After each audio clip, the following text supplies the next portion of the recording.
First movie out ചെയ്തത് ഏതാണ് play back സിംഗിങ്ങില്? 4 years ആണ് ഫസ്റ്റ് ചെയ്തത്. അതിൽ 3 പാട്ട് പാടി. അത് കഴിഞ്ഞിട്ട് പിന്നെ ലിറിക്സിസ്റ്റ് ആകുമ്പോൾ അതേത് മൂവിയാണ്? ആദ്യമായിട്ട് ലിറിക്സ് എഴുതിയ മൂവി റിലീസാണ് കൂടൽ എന്ന് പറഞ്ഞൊരു മൂവി. അപ്പൊ ഇനി അപ്കമിംഗ് ആയിട്ടുള്ള ബഡ്ജറ്റ്സ് ഇതൊക്കെയാണ് വരാൻ പോണത്? 2 മൂവിയിൽ പാടി, അത് ഇനി റിലീസ് ആവാനുണ്ട്.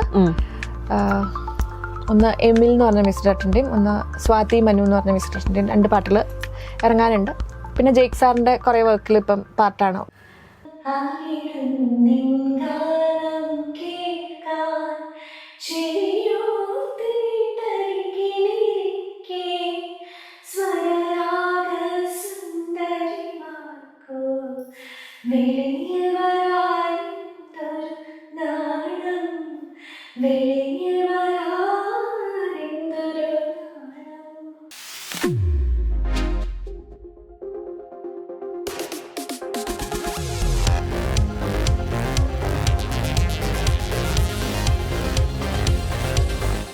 ഫസ്റ്റ് മൂവി ഔട്ട് ചെയ്തത് ഏതാണ് പ്ലേ ബാക്ക് സിംഗിങ്ങില്?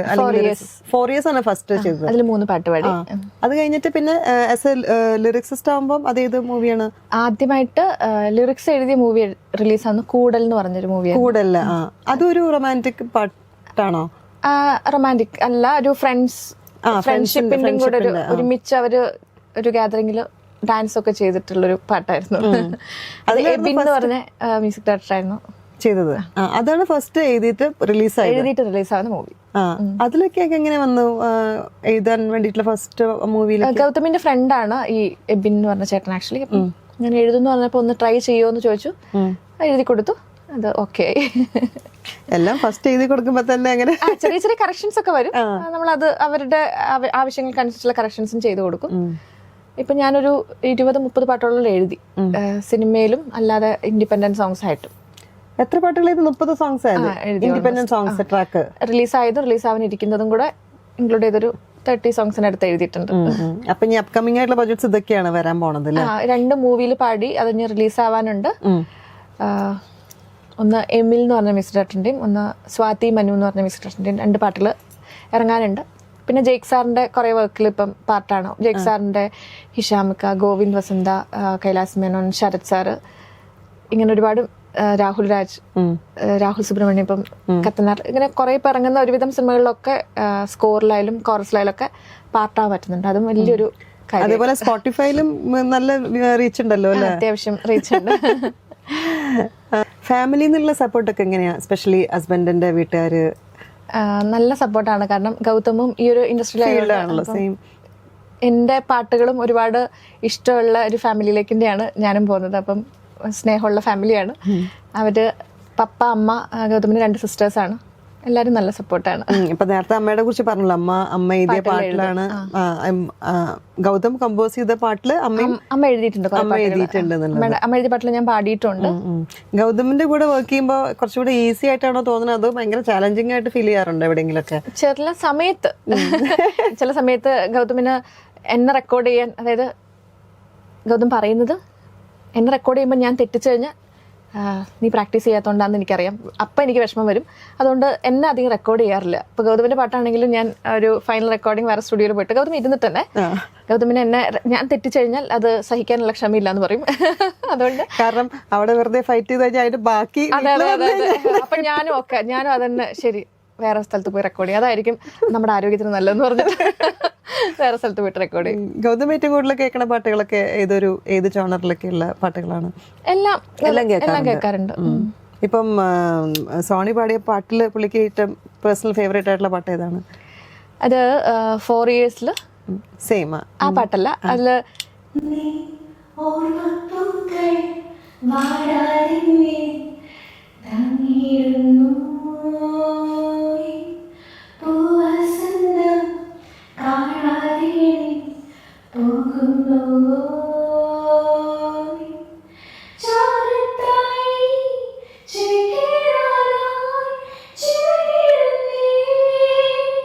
ഈ ഒരു പാട്ട്, അത് ഗൗതമിന്റെ ഒരു ഫേവറേറ്റ് പാട്ടാണ് എപ്പോഴും പറയും. അതെന്താണ് ആ പാട്ടിനോട് കൂടുതൽ നിങ്ങൾ ലവ് ചെയ്ത സമയത്ത് ഉള്ള എന്തെങ്കിലും മുഹൂർത്തങ്ങളാണോ? ഇല്ല, ഇത് മുഹൂർത്തത്തിലുണ്ട്, പക്ഷെ ഈ പാട്ട് അധികം ശ്രദ്ധിക്കപ്പെട്ടിട്ടില്ല സിനിമയിൽ. അപ്പം ഗൗതമിന് കുറച്ചും കൂടി അതിലെ ലിറിക്സ് ആയാലും കമ്പോസിഷൻ ആണെങ്കിലും കുറച്ചുകൂടി ഇഷ്ടമാണ്, ഞാൻ പാടിയതും ഇഷ്ടമാണ് ഇടയ്ക്കൊക്കെ പറയാറുണ്ട്. നമുക്ക് ഇനി വെച്ച് റാപ്പിഡ് ഫയർ ക്വസ്റ്റ്യൻസിലോട്ട് പോവാം. അല്ല, പാട്ടുകൾ തന്നെയാ.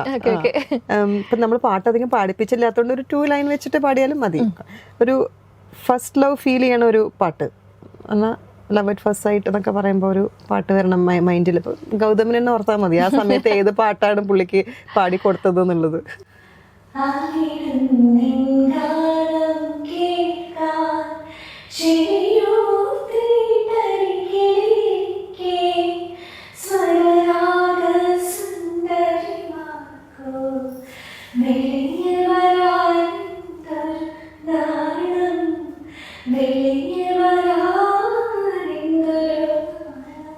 നല്ല പാട്ടാണ്.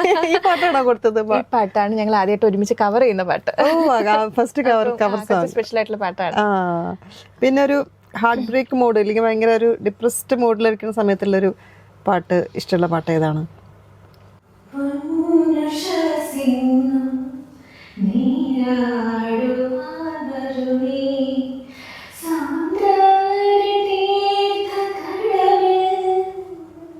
വിഷമിച്ചിരിക്കുമ്പോ ഈ പാട്ട് കേട്ട് കരയാണെന്നുള്ള എൻ്റെ ഹോബി. എനിക്കാണെങ്കിൽ ഈ സിനിമ ഭയങ്കര ഇഷ്ടമാണ്, മേഘമൽഹാർ.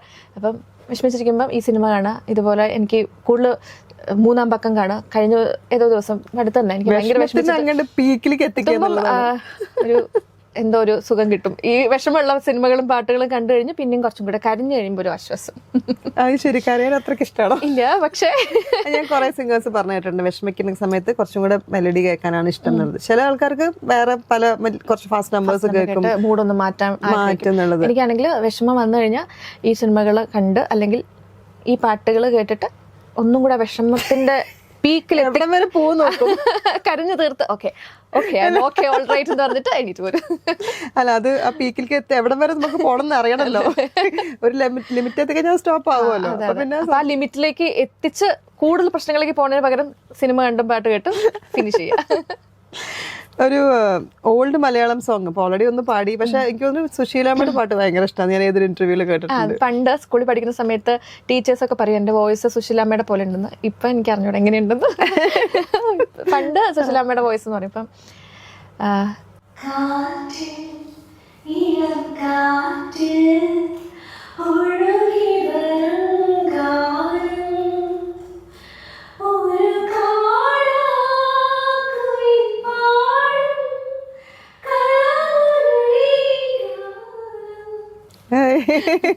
നല്ല രസമുണ്ട് കേൾക്കാൻ. അത് പ്രത്യേകിച്ച് പഴയ പാട്ടുകൾ എത്ര കേട്ടാലും. അതെ, പണ്ട് ഞാൻ ഒരുപാട് പഴയ പാട്ടുകൾ സ്റ്റേജിലൊക്കെ ആണെങ്കിലും ഇപ്പൊ ഞാൻ പണ്ട് ഭക്തിഗാനമേളയ്ക്ക് ഒരുപാട് പോയിട്ടുണ്ട്. സുധീർ കല്ലുണ്ടി എന്ന് പറഞ്ഞ തബലിസ്റ്റ്, ഗിന്നസ് റെക്കോർഡ് ജേതാവാണ്. അപ്പം അദ്ദേഹത്തിന്റെ കൂടെ ഒരുപാട്, അതായത് കേരളം മുഴുക്കുള്ള അമ്പലങ്ങളിൽ ഒരുപാട് പ്രോഗ്രാംസ് ചെയ്തിട്ടുണ്ട്. അപ്പം അവിടെയൊക്കെ ഈ പഴയ പാട്ടുകളായിരിക്കും കൂടുതൽ പാടേണ്ടത്. ഭക്തിഗാനങ്ങൾ തന്നെ പഴയ പാട്ടുകൾ. അല്ലെങ്കിൽ സ്കൂളിലാണെങ്കിലും എന്ത് പ്രോഗ്രാം ആണെങ്കിലും പ്രിയ സഖി ഗംഗേ പ്രിയതമാ ഈ പാട്ടുകളൊക്കെ ആയിരുന്നു ഞാൻ ആരെങ്കിലും ചോദിച്ചപ്പോ, അല്ലെങ്കിൽ ഈ പാട്ടുകളൊക്കെ. പക്ഷെ ഈ പാട്ടൊന്നും ഈ ഒരു കാലഘട്ടത്തിലുള്ള പിള്ളേർ പാടല് വളരെ കുറവാണ്. പണ്ടൊട്ട് ഡാഡി എന്തെങ്കിലും പ്രോഗ്രാം വന്നാൽ കോഴിക്കോട് പോയിട്ട് കാസറ്റ് മേടിച്ചിട്ട് വരും. അതായത് വീട്ടിലും അതെ പണ്ട് ചെറുപ്പത്തിൽ കേട്ടതാണ് നമ്മുടെ മൈൻഡില്. ഇപ്പൊ എന്റെ ചേട്ടന്മാരാണെങ്കിലും, വലിയച്ഛൻ്റെ ഹസ്ബൻഡ് ഡോക്ടറാണ്, അരുൺ ബാബു എന്നാണ് പേര്. അപ്പൊ ചേട്ടനാണെങ്കിലും പാട്ടുകൾ ഭയങ്കര സ്നേഹിക്കുന്ന ആളാ. ചേട്ടൻ കുറെ സജഷൻസ് ഒക്കെ തരും, മോളെ ഈ പാട്ട് പഠിക്ക്. രണ്ടാമത്തെ ചേട്ടൻ അഭിഷേക് എന്നാണ് പേര്, ചേട്ടൻ ബാങ്കറാണ്. ചേട്ടൻ നന്നായിട്ട് പാടും. അപ്പം ഈ കവർ സോങ്സ് ഒക്കെ ചെയ്യുമ്പോൾ ഇവരൊക്കെ ഓരോ പാട്ടുകൾ, ഇപ്പൊ ഫാമിലിയിൽ എല്ലാവരും ആണെങ്കിലും അടുത്ത ഈ പാട്ട് പാടി നോക്ക്, അല്ലെങ്കിൽ ഈ പാട്ടൊന്ന് പഠിച്ചു നോക്ക്, ഈ പാട്ടൊന്ന് കേട്ട് നോക്ക്. എല്ലാവരും ഭയങ്കര സപ്പോർട്ടാണ്. ഭയങ്കര നിങ്ങളുടെ ഗ്രൂപ്പ് ഡിസ്കഷനിൽ തന്നെ ഫുള്ള് മ്യൂസിക് ആയിരിക്കും അല്ലേ കൂടുതലും? ചില സമയങ്ങളിലൊക്കെ മ്യൂസിക് മാത്രമായിരിക്കും. ഒരു വാട്സ്ആപ്പ് ഗ്രൂപ്പിലൊക്കെ ഫുള്ള് ഇതിനെ കുറിച്ചുള്ള എന്റെ എന്തെങ്കിലും കവർ സോങ്സ് അല്ലെങ്കിൽ ഒറിജിനൽസ് ഒക്കെ റിലീസ് ആവുന്ന സമയത്ത് ഇടുമ്പോൾ അതിൽ നല്ല ജെന്യൂൻ ആയിട്ടുള്ള അഭിപ്രായങ്ങൾ തന്നെയാണ് എല്ലാവരും പറയാം. ആ സ്ഥലത്ത് കുറച്ചും കൂടി റിസാക്കായിരുന്നു ഇല്ല, അല്ലെങ്കിൽ ഈ ഭാഗം ഭയങ്കര അടിപൊളിയായിട്ടുണ്ട്, ഇങ്ങനെയുള്ള നല്ല നല്ല അഭിപ്രായങ്ങളൊക്കെ എനിക്ക് ഫസ്റ്റ് എന്റെ ഫാമിലിയിൽ തന്നെ കിട്ടും. അത് ഭയങ്കര ഒരു ഭാഗ്യമാണ്. സിംഗർ ആയിട്ട് അറിയപ്പെടാനാണോ അല്ലെങ്കിൽ ഒരു ലിറിസിസ്റ്റ് ആയിട്ട് അറിയപ്പെടാനാണോ ഏറ്റവും കൂടുതൽ? Singer of course. Stage performance അല്ലെങ്കിൽ റെക്കോർഡിംഗ് സ്റ്റുഡിയോ, ഏതാണ് കൂടുതൽ കംഫർട്ടബിൾ? രണ്ട് വൈബാണ്. അതെ അതെ, മറ്റേത് ഇൻസ്റ്റന്റ് ആയിട്ട് കിട്ടുന്ന ഒരു നമുക്ക് തന്നെ കിട്ടുന്ന ഒരു എനർജി, അത് ഓഡിയൻസിന് ലൈവായിട്ട് പാടുമ്പം അവരുടെ അടുത്ത് നിന്ന് കിട്ടുന്നൊരു ഭയങ്കര ഇഷ്ടമാണ്. എനിക്ക് സ്റ്റേജ് ഷോസ് ചെയ്യാൻ ഇഷ്ടമാണ്. അതുപോലെ തന്നെ റെക്കോർഡിങ് എനിക്ക്. സ്റ്റേജ് ഷോസിൽ കൂടുതലും ഇഷ്ടമുള്ള പാട്ടുകൾ ഏതാണ് പാടാൻ വേണ്ടിയിട്ട്? ഫാസ്റ്റ് നമ്പേഴ്സ് ആണോ? ഇപ്പം പറഞ്ഞ പോലെ എല്ലാം ഉണ്ട്. അതായത് ഫാസ്റ്റ് നമ്പേഴ്സ് എന്തായാലും ഒഴിച്ചുവിടാൻ പറ്റാത്തൊരു ഘടകമാണ്. അതുകൊണ്ട് പണ്ടൊന്നും ഞാൻ ഇങ്ങനെ സ്റ്റേജിൽ ഇങ്ങനെ അനങ്ങാതെ നിന്ന് എൻ്റെ അമ്മ സ്റ്റേജിന് മുമ്പ് നിന്ന് ഒരു ചോക്ലേറ്റ് കാണിച്ചിട്ടൊക്കെ ചിരിച്ചുകൊണ്ടിരുന്ന ആളാണ് ഞാൻ. ഇങ്ങനെ സ്റ്റാച്ചി പോലെ നിന്ന് പാടിക്കൊണ്ടിരുന്ന ആളായിരുന്നു. അപ്പം അമ്മ കൂടെ വരുന്ന പ്രോഗ്രാംസിനൊക്കെ ആണെങ്കിൽ അമ്മ വീട്ടിൽ നിന്ന് പറഞ്ഞിട്ട് ചിരിക്കണേ, സ്റ്റേജിൽ നിന്ന് ചിരിക്കണേ. നമ്മൾ പ്ലസന്റ് ആയിട്ട് നിൽക്കുമ്പോഴാണല്ലോ കാണാൻ ഒരു രസമുള്ളത്. അപ്പൊ ഞാനാണെങ്കിൽ ഇങ്ങനെ ചിലപ്പോൾ ടെൻഷൻ കൊണ്ടാണോ പാട്ടിന്റെ കോൺസെൻട്രേഷൻ കൊണ്ടാണോന്ന് അറിയില്ല, ഞാൻ ഇങ്ങനെ ഇരുന്നിട്ടാണ് പാടുക. അപ്പൊ ഇപ്പൊ അമ്മ കൂടെ വരുമ്പോൾ അമ്മ ബാഗിൽ ഒരു ചോക്ലേറ്റ് വരും, ഇങ്ങനെ കാണിക്കും സ്റ്റേജിൽ നിന്ന്. അപ്പൊ ഞാൻ അത് കാണുമ്പോൾ മാത്രം ഞാനൊരു ചിരി വരും.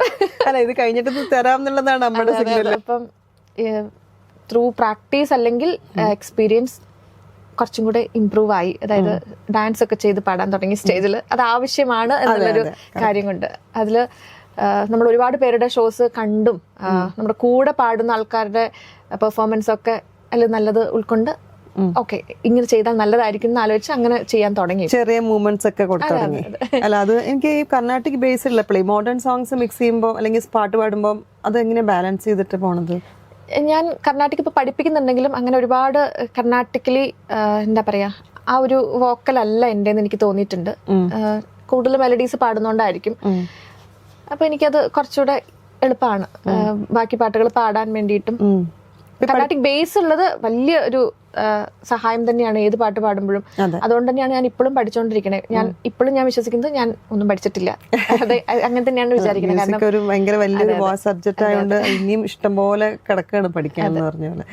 ഇപ്പം ഈ വോക്കൽ ട്രെയിനറാന്ന് പറഞ്ഞല്ലോ, അപ്പൊ അത് നമ്മുടെ വോയിസിന് ട്രെയിൻ കൊടുക്കില്ലേ നമ്മുടെ ഒരു ടോണിനൊക്കെ? അതായത് ഒരുപാട് അടുപ്പിച്ച് ക്ലാസ് ഒക്കെ വരുമ്പോൾ മാത്രം ഞാൻ അധികം എനിക്ക് കുറച്ചുകൂടെ കൺവീനിയന്റ് ആയിട്ടാണ് ഞാൻ എൻ്റെ ടൈം ഷെഡ്യൂൾ ചെയ്യുന്നത്. അപ്പം ദിവസം മാക്സിമം പോയ ഒരു 1-2 ക്ലാസ് ഒക്കെ ഞാൻ വെക്കാറുള്ളൂ.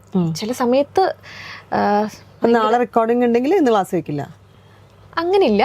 ഞാൻ ഒരുപാട് അങ്ങനെ ഞാൻ സ്ട്രെയിൻഡ് ആക്കാതെ തന്നെയാണ് ക്ലാസ് എടുക്കാറ്. അവർക്ക് വേണ്ട കാര്യങ്ങൾ പറഞ്ഞു കൊടുത്തും പാടിക്കൊടുത്തൊക്കെ തന്നെയാണ്. എന്നാലും അവിടെ എൻ്റെ വോയിസിന് ഞാൻ ഒന്ന് കൺട്രോൾ ചെയ്ത്. ഇപ്പോൾ സ്റ്റേജിലാണെങ്കിലും സ്റ്റേജ് ഷോസ് ചെയ്യുന്ന ഒരുപാട് സിംഗേഴ്സിന് ഈ വോക്കൽ കോഡിന് നൊടികളൊക്കെ വന്നുള്ള ബുദ്ധിമുട്ടുകൾ ഉണ്ടായിട്ടുണ്ട്. അപ്പം എനിക്കറിയാം എനിക്കിത് നാളെയും ആവശ്യമുണ്ട് എന്നുള്ള ബോധ്യത്തിൽ തന്നെയാണ് ഞാൻ. പക്ഷെ നമ്മുടെ മാക്സിമം അവിടെ കൊടുക്കുകയും ചെയ്യും, എന്നാൽ നമ്മളൊരു കൺട്രോൾ അവിടെ വെക്കുകയും ചെയ്യും. ഇപ്പം സ്റ്റേജിലാണെങ്കിലും ഓഡിയൻസ് ആയിട്ടുള്ള ഇന്ററാക്ഷൻ ഭയങ്കര ഇമ്പോർട്ടൻ്റ് ആണ്. അപ്പം ഇപ്പൊ തന്നെ മനസ്സിലായി കാണല്ലോ, ഒരുപാട് സംസാരിക്കുന്ന ആളാണ്. അതുകൊണ്ട് ഓഡിയൻസ് ആയിട്ടുള്ള ഇന്ററാക്ഷൻ എനിക്ക് കുറച്ചുകൂടി ഈസിയാണ്. അപ്പോൾ അവിടെയും ഇപ്പൊ സംസാരിക്കുമ്പോഴാണെങ്കിലും പാടുമ്പോഴാണെങ്കിലും ഫാസ്റ്റ് സോങ്സ് ആണെങ്കിലും ഹൈ നോട്ട്സ് ഒക്കെ ആണെങ്കിലും ഒന്ന് കൺട്രോൾ ചെയ്തിട്ട് തന്നെയാണ് പാടാൻ ശ്രമിക്കാറ്. ഹൈ പിച്ച് നോട്ട് ആണോ ഇഷ്ടം, അതോ ലൈക്ക് സോഫ്റ്റ് മെലഡി? എല്ലാം ഇഷ്ടമാണ്. എനിക്കൊരു എൻ്റെ ഒരു വോക്കൽ എത്തുന്ന ഒരു ഹൈ പിച്ച് ഒക്കെ ആണെങ്കിൽ എനിക്ക് ഇഷ്ടമാണ്. മോർണിംഗ് പ്രാക്ടീസ് അല്ലെങ്കിൽ നൈറ്റില് ഏതാ പ്രിഫർ ചെയ്യുന്നത്? ഞാനൊരു മോർണിംഗ് പേഴ്സൺ അല്ല, പക്ഷെ ശ്രമിക്കാറുണ്ട്. രാവിലെ എണീറ്റിട്ട് പ്രാക്ടീസ് ചെയ്യാൻ ശ്രമിക്കാറുണ്ട്. അങ്ങനെയാണ് പ്രാക്ടീസ് ചെയ്യാറ്. കൂടുതലും ഞാൻ രാവിലെ തന്നെയാണ് പ്രാക്ടീസ് ചെയ്യാറ്. അങ്ങനെ ഏർലി മോർണിംഗ് അല്ലാന്നേ ഉള്ളൂ. ഗൗതമിനെ ഇംപ്രസ് ചെയ്യാൻ ഉള്ളൊരു പാട്ട് ഏത്? ലൈക്ക് എന്തെങ്കിലും ഇപ്പം ചെറിയ ചെറിയ കുഞ്ഞു കുഞ്ഞു വഴക്കുകളൊക്കെ ആകുമ്പം മൂഡ് ഓഫ് ഉള്ള സമയത്ത് സൈലൻസിലോട്ട് പോവാണോ അതോ പാട്ട് പാടിയിട്ട്? ഇല്ല, ഗൗതമിന്റെ ഒരു അഭിപ്രായത്തില് ഫുൾ ടൈം പാട്ട് കേട്ടോണ്ടിരിക്കാണല്ലോ സ്റ്റുഡിയോയിലും വർക്കിലും ഒക്കെ. അപ്പം അല്ലാത്ത സമയത്ത് പാട്ടില്ലാതിരിക്കാനാണ് ഇഷ്ടം. കുറച്ച് മിണ്ടാതിരുന്ന സൈലൻസ് ആയിരിക്കും കൂടുതൽ ആഗ്രഹിക്കുന്നത്. ഓക്കെ, അപ്പം നമ്മുടെ റാപ്പിഡ് ഫയർ ഏകദേശം കഴിഞ്ഞു. എനിക്ക് തോന്നുന്നു നമുക്ക് ഏകദേശം ഒരു 1 hour ഒക്കെ ആയി തുടങ്ങി. ഭയങ്കര നല്ലൊരു കോൺവെർസേഷൻ ആയിരുന്നു. അതെ, ഫാമിലിയെ കുറിച്ചും ലവ് സ്റ്റോറിയും പിന്നെ എന്താ പറയാ ചേച്ചിയുടെ ചോദ്യങ്ങളിൽ തന്നെ നമുക്ക് എന്താ വാതൊരാതെ സംസാരിക്കാനുള്ള കാര്യങ്ങളും ഉണ്ട്. കംഫർട്ടബിൾ ആയിട്ട് സംസാരിക്കാൻ നല്ലൊരു സെഷൻ ആയിരുന്നു എനിക്ക്. അത് വീട്ടിലിരുന്ന് സംസാരിക്കണം. ഒരു ഇന്റർവ്യൂ ആണെന്ന് പോലും എനിക്ക് തോന്നിയില്ല. നമ്മള് പരിചയമുള്ള 2 ഫ്രണ്ട്സ് തമ്മിൽ സംസാരിക്കണം. നമുക്ക് ലാസ്റ്റ് ഒരു നമുക്ക് ഇഷ്ടമുള്ള നല്ലൊരു പാട്ട് പാടിയിട്ട് അതൊക്കെ വൈൻഡ് അപ്പ് ചെയ്യാം. ജസ്റ്റിസ് ഫോർ ജെന്നി എന്ന് പറഞ്ഞ സിനിമയിൽ ആണ് എൻ്റെ തമിഴ് ഡെബ്യൂ പ്ലേ ബാക്ക്. അതിൽ 2 പാട്ട് പാടി. അതിൽ ഒരു പാട്ട് ഒരു സോളോ ആയിരുന്നു. അത് ഒരു സങ്കടം ഉള്ളൊരു പാട്ടാണ്. അപ്പം എനിക്ക് കുറച്ചും കൂടി ഇഷ്ടപ്പെട്ട ഒരു ജോണറാണ്. കുറച്ചുകൂടെ ഫീൽ എടുത്ത് പാടുന്ന ഒരു പാട്ടാണ്. അപ്പം അത് പാടാന്ന് വിചാരിക്കാം. ഓക്കെ, ശരി.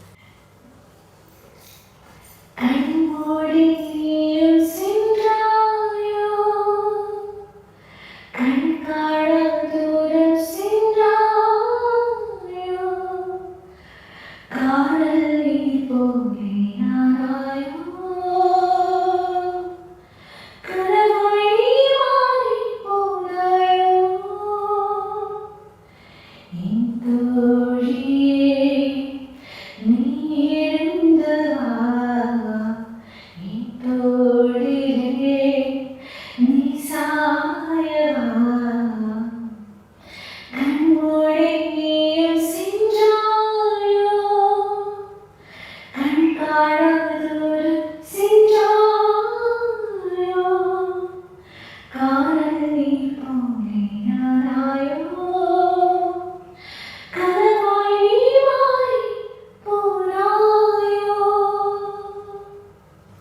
നല്ല നല്ല ഫീലുള്ള ഒരു സോങ്, നേരത്തെ പറഞ്ഞ പോലെ ഒരുപാട് എഫേർട്ട് എടുത്ത് പാടിയ പാട്ടാണോ തന്നെ.